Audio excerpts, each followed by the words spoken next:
नमस्कार दोस्तों, आप सभी का आज की क्लास में स्वागत है। आज हम रसायन विज्ञान के एक टॉपिक के बारे में बात करेंगे, वह है अपना तत्वों का वर्गीकरण। तो इसके अंदर अपन आज पढ़ेंगे कि तत्वों के वर्गीकरण की शुरुआत कब हुई, तत्वों के वर्गीकरण की आवश्यकता क्यों पड़ी और तत्वों का वर्गीकरण का जो सबसे पहला प्रयास है वो किसके द्वारा किया गया। तो इसके बारे में अपन आज शुरुआत करते हैं। सबसे पहले मित्रों देखते हैं कि तत्वों के वर्गीकरण की शुरुआत कब हुई। तो अगर अपन बात करें सन 1800 तक, किसकी बात करें सन 1800 की, तो सन 1800 तक 31 तत्वों की खोज हो चुकी थी। कितने तत्वों की खोज हो चुकी थी? 31 तत्वों की खोज हो चुकी थी। लेकिन जो जो समय आगे बढ़ता गया तो तत्वों की खोज भी होती गई। लगभग अगर बात करें 65 वर्ष बाद तो 63 तत्वों की खोज हुई। लगभग सन 1865 तक कितने तत्वों की खोज हो चुकी थी? 63 तत्वों की। लेकिन अगर अपन आज वर्तमान समय की बात करें तो कितने तत्वों को खोजा जा चुका है? 118 तत्वों को खोजा जा चुका है और इनको आवर्त सारणी के अंदर स्थान भी दिया हुआ है। तो इनको 118 तत्वों को आवर्त सारणी में दर्शाया भी हुआ है। तो मित्रों बात करते हैं अपन कि तत्वों के वर्गीकरण की आवश्यकता क्यों पड़ी। क्योंकि ध्यान दीजिए तत्व कितने हैं? लगभग 118 तत्व है। अब देखिए कि प्रत्येक तत्व का गुणधर्म क्या है? अलग अलग है। प्रत्येक तत्व की प्रॉपर्टी क्या है? अलग अलग है। तो प्रत्येक तत्व के भौतिक और रासायनिक गुण धर्मों को याद करना बहुत ही क्या है? कठिन कार्य। इसलिए क्या किया गया कि तत्वों का वर्गीकरण किया गया और वर्गीकरण के अंदर क्या किया गया कि समान तत्वों के या समान गुणधर्म रखने वाले तत्वों को एक अलग वर्ग में रख दिया और समान गुणधर्म रखने वाले तत्वों को एक अलग वर्ग में रख दिया। कहने का मतलब है वर्गीकरण में यही किया कि समान गुणधर्म वाले तत्वों को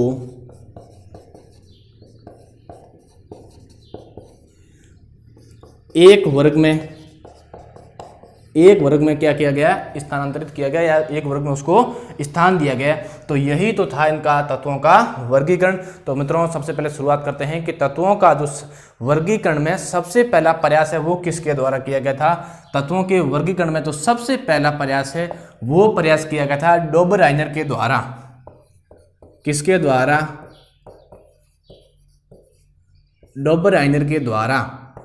कब किया गया था? 1829 में डोबराइनर ने तत्वों के वर्गीकरण की शुरुआत की और इनके द्वारा कितने तत्वों की खोज की गई थी? 9 तत्वों की। कितने तत्वों की खोज की गई थी? 9 तत्व। इनके द्वारा 9 एलिमेंट्स की डिस्कवरी की गई, 9 तत्वों की खोज की। अब मित्रों ध्यान दीजिए कि डोबराइनर ने तत्वों को किस प्रकार व्यवस्थित किया। डोबराइनर ने क्या किया था? 3 तत्वों के 3 त्रिक बनाए। कितने त्रिक बनाए? 3 तत्वों के 3 है वो त्रिक बनाए। जैसे इसको अपन लिखते हैं, ये एक त्रिक हो गया, ये दूसरा त्रिक और ये क्या किया? तीसरा त्रिक। कहने का मतलब इन्होंने एक त्रिक के अंदर, एक समूह के अंदर कितने तत्वों को रखा? 3 तत्वों को। जैसे लिथियम, सोडियम और पोटेशियम। ये तो इनका हो गया एक समूह। दूसरा समूह था इनका कैल्शियम, स्ट्रोंशियम और बेरियम। ये इनका था दूसरा समूह। प्रत्येक समूह के अंदर ध्यान रखना 3 तत्व इन्होंने रखे थे। और इनका तीसरा तत्व था, तीसरा जो समूह था वो था क्लोरीन, ब्रोमीन और आयोडीन। इस प्रकार से डोबराइनर ने क्या किया कि 3 तत्वों के 3 त्रिक बनाए। कितने त्रिक बनाए? 3 त्रिक बनाए। अब इन्होंने क्या किया? इन त्रिकों के अंदर जो इन्होंने नियम दिया उस नियम को अपन कहते हैं डोबराइनर का त्रिक नियम। क्या कहते हैं? डोबराइनर का त्रिक नियम। ध्यान दीजिए मित्रों, त्रिक नियम यह कहता है कि इस समूह के मध्य वाले तत्वों का परमाणु भार शेष 2 तत्वों के परमाणु भार के औसत के बराबर होता है। जैसे माना कि अगर अपन इन तीनों तत्वों का परमाणु भार की बात करें तो लिथियम का परमाणु भार हो जाएगा 7। कितना होता है? 7। सोडियम का 23 और पोटेशियम का होता है मित्रों 39। अब इनका नियम क्या कहता है कि इस समूह के 20 वाले तत्वों का परमाणु भार शेष 2 तत्वों के परमाणु भार के औसत के बराबर होता है। औसत क्या होता है कि 2 तत्वों का निकाला, 2 का क्या देंगे भार। कहने का मतलब है जैसे माना कि 20 वाले तत्वों का परमाणु भार कितना है 23। अब इन दोनों का अपन क्या निकालते हैं औसत, तो अपन निकालते हैं 39 + 7 कितना हो जाएगा 46। 2 का भाग दिया कितना आंसर आएगा 23। इसका मतलब 20 वाले तत्वों का और ऊपर वाले दोनों तत्वों का जो औसत होगा वो परमाणु भार क्या होगा बराबर होगा। और इसी नियम को क्या कहा गया था डोबराइनर का त्रिक नियम। क्या कहा गया मित्रों डोबराइनर का त्रिक नियम। डोबराइनर के द्वारा 9 तत्वों की खोज की गई थी, जो तत्वों के वर्गीकरण में डोबराइनर का सबसे प्रथम प्रयास था। आगे दूसरा प्रयास है वो अपन बात करते हैं अलेक्जेंडर न्यूलैंड का। किसका है अलेक्जेंडर न्यूलैंड का। आगे मित्रों दूसरा जो तत्वों के वर्गीकरण में प्रयास किया गया था वो प्रयास किया गया था अलेक्जेंडर न्यूलैंड के द्वारा। किसने प्रयास किया अलेक्जेंडर न्यूलैंड के द्वारा तत्वों के वर्गीकरण में प्रयास किया गया था। तो इन्होंने क्या किया था, इन्होंने तत्वों को क्या किया था, तत्वों के परमाणु भार के बढ़ते क्रम में तत्वों को क्या किया व्यवस्थित किया। अतः अपन कह सकते हैं तत्वों के वर्गीकरण का जो इनका आधार था, मुख्य आधार था, वो आधार था परमाणु भार का बढ़ता क्रम। कहने का मतलब है जो अलेक्जेंडर के द्वारा तत्वों को व्यवस्थित किया गया था वो व्यवस्थित इस प्रकार के क्रम में किया गया था कि तत्वों के परमाणु भार का बढ़ता क्रम। तो इन्होंने तत्वों के परमाणु भार के बढ़ते क्रम में तत्वों को व्यवस्थित करने पर पाया कि जो 8वां तत्व था, कौन सा तत्व था 8वां तत्व, तो पहले और 8वें तत्व के गुण धर्मों में क्या पाई जाती है समानता। ध्यान दीजिए मित्रों, इन्होंने तत्वों को परमाणु भार के बढ़ते क्रम में व्यवस्थित करने पर इन्होंने क्या पाया कि पहले और 8वें तत्वों के गुण धर्मों में क्या पाई जाती है समानता। गुण धर्मों में क्या पाई गई थी समानता। और इसीलिए इनके नियम को क्या कहा गया न्यूलैंड का अष्टक नियम। क्या कहा गया था न्यूलैंड का अष्टक नियम। क्यों कहा गया, क्योंकि 8वें तत्व और पहले तत्व के गुण धर्मों में क्या पाई गई समानता, इसीलिए इनको क्या कहा गया न्यूलैंड का अष्टक नियम। जिस प्रकार देखिए मित्रों जो संगीत के स्वर होते हैं 8 स्वर, जैसे सा रे गा मा प ध नी सा। कहने का मतलब है इसके अंदर भी आप देख सकते हो जो पहला तत्व है और जो 8वां तत्व है वो तत्व क्या है समान है, वो तत्व क्या है समान है। तो उसी प्रकार इन्होंने जो अपना नियम दिया था, जो तत्वों को व्यवस्थित किया था, उसके अंदर भी पहले तत्व और 8वें तत्व के गुण धर्मों में क्या पाई गई थी समानता पाई गई थी, जिनके कारण इन्होंने अपने नियम का क्या नाम दिया था न्यूलैंड का अष्टक नियम। क्या नाम दिया था न्यूलैंड का अष्टक नियम। ध्यान दीजिए मित्रों अलेक्जेंडर के द्वारा कुल 16 तत्वों की खोज की गई। कितने तत्वों की खोज की गई थी 16 तत्वों की डिस्कवरी की गई थी।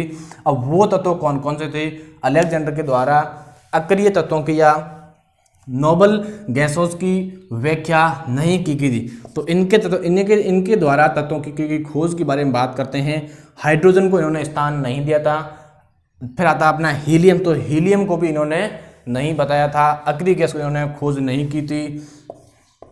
Lithium, beryllium, boron, carbon, nitrogen, oxygen, fluorine, neon फिर इन्होंने खोज नहीं की। फिर है अपना sodium, magnesium, aluminium, silicon, phosphorus, sulphur, chlorine, argon और पोटेशियम और कैल्शियम।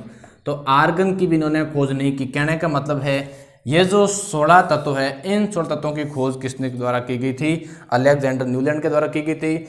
और इनके भी जो मुख्य आधार था वो आधार यही था कि परमाणु भार का बढ़ता हुआ क्रम। लेकिन मित्रों आगे एक बहुत ही अच्छा नियम आ रहा है, वो है मेंडेलीव का आधुनिक आवर्त नियम। फिर अपन बात करते हैं मेंडेलीव की आवर्त सारणी। मेंडेलीव की आवर्त सारणी बनाने का सबसे पहला श्रेय किसको दिया जाता है? मेंडेलीव को। तो आवर्त सारणी बनाने का सबसे पहले जो श्रेय है वो किसको दिया जाता है? मेंडेलीव को, क्योंकि आवर्त सारणी बनाने का सबसे जो प्रथम प्रयास है वो किसके द्वारा किया गया था? मेंडेलीव के द्वारा किया गया था। और इनकी जो आवर्त सारणी है वो काफ़ी महत्वपूर्ण है। आगे जो इन जो सारणी बनाई गई थी वो मेंडेलीव की सारणी को ही आधार मानकर बनाई गई थी। तो बात करते हैं इनके द्वारा सारणी। तो मित्रों ध्यान दीजिए, मेंडेलीव ने तत्वों को किस क्रम के आधार पर व्यवस्थित किया? तो इनका भी आधार क्या था? तत्वों के वर्गीकरण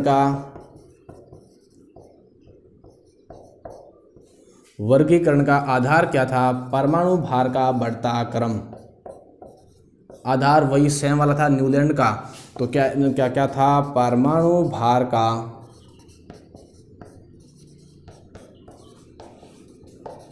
बढ़ता क्रम। अर्थात इन्होंने जो तत्वों को व्यवस्थित किया वो परमाणु भार के बढ़ते हुए क्रम में व्यवस्थित किया। तो जब मेंडेलीव ने तत्वों को उनके परमाणु भार के बढ़ते हुए क्रम में व्यवस्थित किया तो उन्होंने क्या पाया कि एक निश्चित अंतराल के पश्चात तत्वों के गुणधर्मों में क्या होती है? पुनरावृत्ति होती है। तो इन्होंने क्या पाया कि एक निश्चित अंतराल के पश्चात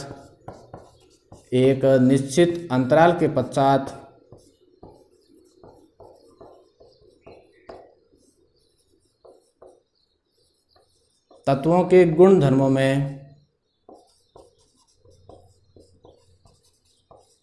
तत्वों के समान गुणधर्मों में क्या होती है? पुनरावृत्ति।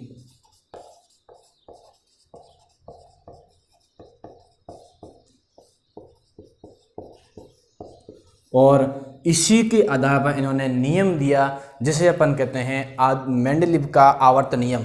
इसी के आधार पर इन्होंने क्या नाम दिया? एक नियम दिया जिसे अपन कहते हैं मेंडेलीव का आवर्त नियम। वो नियम यह था, तत्वों के गुणधर्म उनके परमाणु भारों के क्या होते हैं? आवर्ती फलन होते हैं। तो इन चीज़ों के आधार पर उनके द्वारा एक नियम प्रस्तुत किया गया। उस नियम को अपन क्या कहते हैं? मेंडेलीव का आवर्त नियम। मित्रों बहुत ही इंपॉर्टेंट है मेंडेलीव का आवर्त नियम, कई बार एग्जाम के अंदर पूछा हुआ है। मेंडेलीव का आवर्त नियम, यह आवर्त नियम क्या कहता है कि तत्वों के गुणधर्म उनके परमाणु भारों के आवर्ती फलन होते हैं। तत्वों के गुणधर्म उनके किसके आवर्ती फलन होते हैं? परमाणु भारों के आवर्ती फलन होते हैं।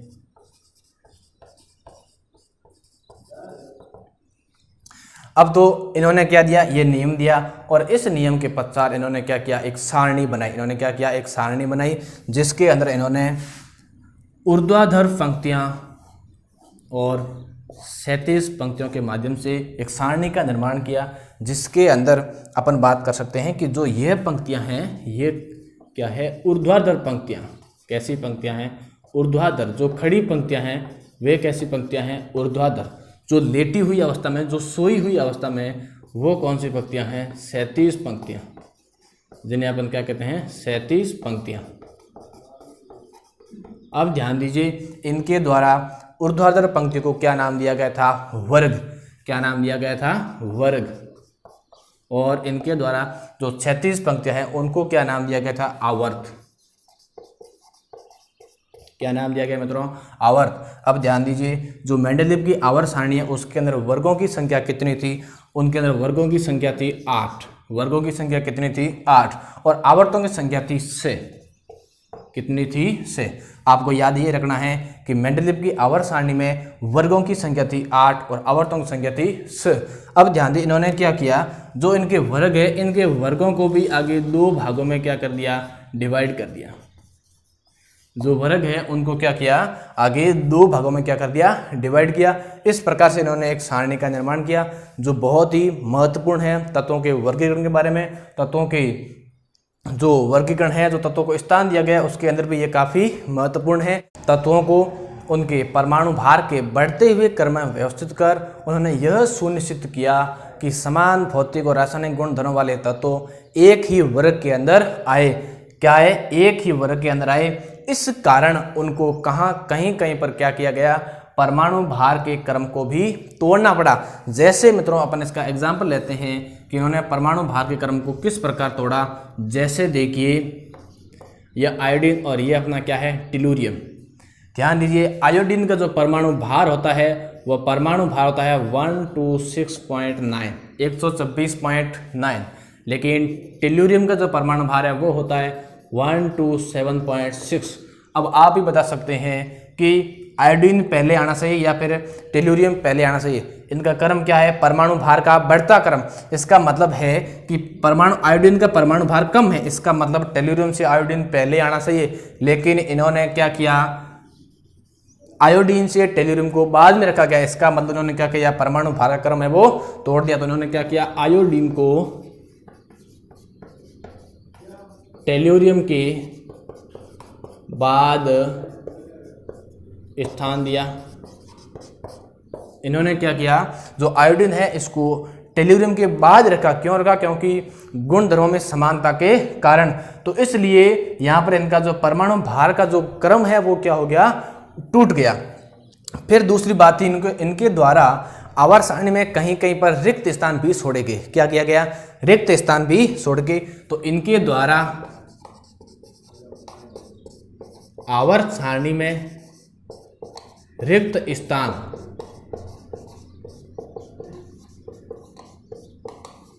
स्थान भी छोड़े गए और रिक्त स्थान पर इन्होंने क्या की? तत्वों के गुण धर्मों की क्या की? भविष्यवाणी की, जो बाद में क्या हुई? सही हुई। जैसे इन्होंने यहां पर नाम दिया था एका बोरॉन,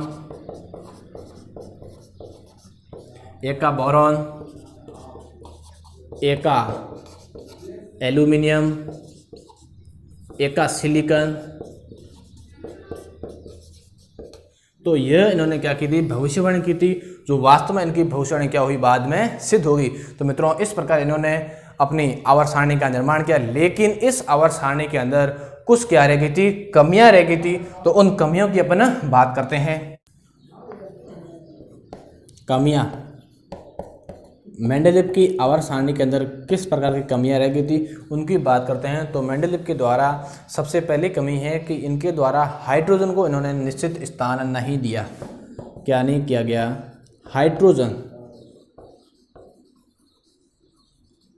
हाइड्रोजन को निश्चित स्थान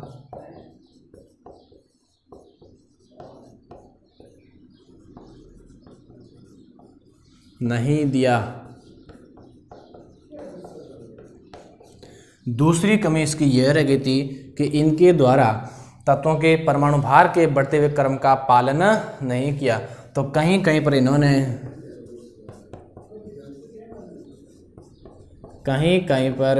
परमाणु भार के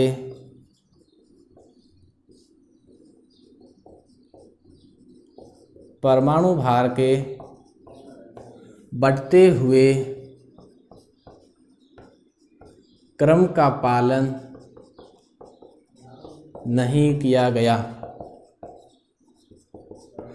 तीसरी मित्रों इसकी कमी यह रह गई थी कि इनके द्वारा समान गुणधर्म वाले तत्वों को अलग अलग वर्ग में रख दिया और असमान गुणधर्म वाले तत्वों को एक ही वर्ग में रख दिया। तो समान गुणधर्म वाले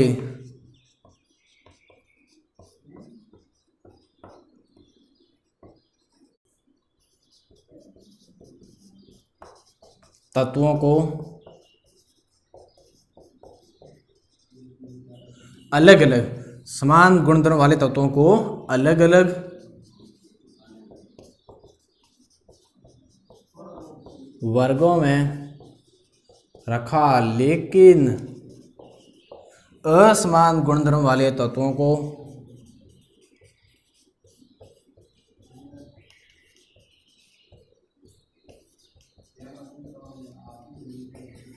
समान वर्गों में रख दिया।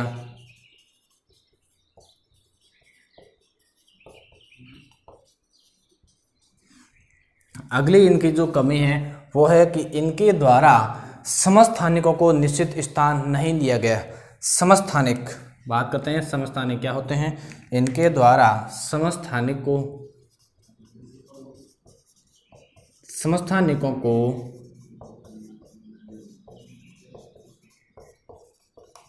स्थान नहीं दिया गया। मित्रों, समस्थानिक क्या होते हैं? वे तत्व जिनके परमाणु क्रमांक क्या होते हैं? समान, लेकिन परमाणु भार क्या होता है? अलग अलग। ऐसे तत्व जिनके